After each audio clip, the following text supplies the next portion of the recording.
तर नमस्कार श्रीरामपूरकरांनो, सध्या नगरपालिकेचे इलेक्शन चालू आहे आणि त्यासाठी मित्रांनो भरपूर जणांनी आता आहे ना उमेदवारी अर्ज भरण्यासाठी चालू केलंय. तर मित्रांनो उमेदवारी अर्ज भरताना मी सध्या आहे ना तहसील कार्यालयामध्ये सकाळी जाऊन आलो. तर तिथे मित्रांनो मला भरपूर पक्षांचे उमेदवार दिसले, त्यांचे कार्यकर्ते दिसले. भरपूर पक्षांच्या कार्यकर्त्यांच्या हातामध्ये झेंडे होते, पक्षाचे झेंडे होते, धर्माचे झेंडे होते, जातीपातीचे झेंडे होते. पण कुठल्याही पक्षाच्या उमेदवाराच्या हातामध्ये विकासाचा एक पण झेंडा नव्हता. मित्रांनो, स्थानिक पत्रकार, स्थानिक जे पण आपले विचारवंत लोक असतील त्यांच्या सुद्धा तोंडातून विकासाचे शब्द आता संपलेले आहे. कारण मित्रांनो एक गोष्ट लक्षात घ्या, सध्या श्रीरामपूरचं वातावरण धर्म, जात, पंथ या गोष्टीवर अडकून बसलेलं आहे. सध्या श्रीरामपूरचे उमेदवार बोलताय तर फक्त धर्मांबद्दल, जातीबद्दल, आपसातल्या भांडणांबद्दल, मंत्र्यांमधले आपल्यामधले वादांबद्दल, पण कुणी इथल्या विकासाबद्दल बोलत नाही. इथे चालू असलेल्या भ्रष्टाचाराबद्दल बोलत नाही. इथे असलेल्या लोकांच्या सोयी सुविधांबद्दल बोलत नाही. लोकांमध्ये असलेल्या असंतोषाबद्दल कोणी बोलत नाही. इथलं वातावरण मित्रांनो इतकं गढूळ झालंय, याबद्दल कोणी बोलत नाही.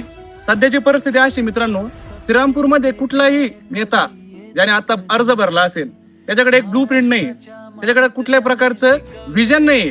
श्रीरामपूरमध्ये जर का निवडून येशाल तर त्यानंतर तुम्ही काय काम करणार आहे, काय रिसोर्सेस उभा करणार आहे, तुम्ही लोकांसाठी काय पॉलिसीज मध्ये चेंज करणार आहे, भ्रष्टाचार विरुद्ध तुम्ही कुठल्या प्रकारचा आवाज उठवणार आहे, याबद्दल बोलणार आजपर्यंत आपल्याकडे एक पण नेता नाही.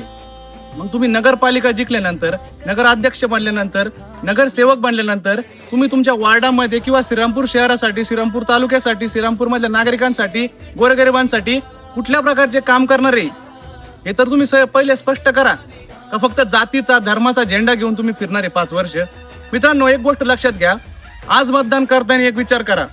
यावर्षी जर तुमच्या दारामध्ये नगरसेवक पदासाठी, नगराध्यक्ष पदासाठी उमेदवार येतोय तर त्याला विचारा, तुझ्याकडे ब्लू प्रिंट काय आहे, तू कुठल्या पॉलिसीज चेंज करणार, तू भ्रष्टाचारासाठी काय आवाज उठवणार आहे.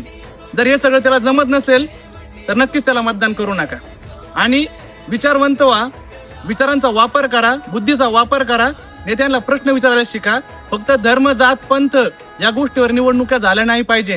आपल्या श्रीरामपूर शहरामध्ये विकास घडवायचा असेल तर नक्कीच सगळ्यांना एकत्र यावं लागेल आणि या सगळ्या गोष्टीतून बाहेर येऊन काहीतरी पॉलिसीज मध्ये चेंज, भ्रष्टाचार विरुद्ध आवाज उठवणारा आणि या सगळ्या गोष्टींचा मिळून एकाग्रित लोकांसाठी काम करणारा नेता आपल्याला पाहिजे.